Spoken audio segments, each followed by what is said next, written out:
And I don't know what the motivation of her recording is. I don't know if the motivation really is because her child is she's concerned for her child, or she knows that if he has less time with his kids, that means more money for her.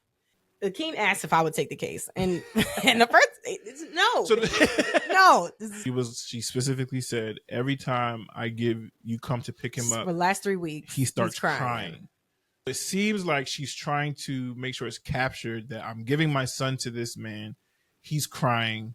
There must be something wrong. And she kept harping on that point. I think regardless of if you're on PJ Washington's legal team or if you're on Brittany Renner's legal team, there's an expectation that somebody's going to bring up either she wants money or he just doesn't want to have to pay the money, right? He's just having his kid come home and sit at a blank and stare at a blank wall because he doesn't want to have to pay child support. And that's horrible. I think that's horrible. If you are the type of father who you really don't have any plans and you don't actually want to father your child, but you just don't want to pay child support, you're going to have the child come over and you're going to leave him with the nanny. I think that's not okay. I don't think that's okay. But I think that there's an argument to be made that she's doing all these things to make it so that he has less time with his kid and she gets more money. Now, I necessarily understand what they mean by he gave his wife $170,000. If you married her, his money is her money. I don't really get that.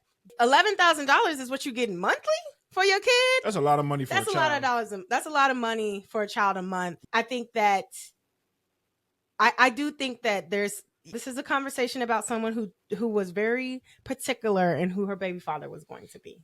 Strategic. This wasn't by happenstance. It wasn't like they bumped into each other at a grocery store. Right. This was, and you like to think it starts out with love, but I feel like there is an understanding that if this love doesn't work out, if I have a baby by him, I'm still going to be made in the shade. Right.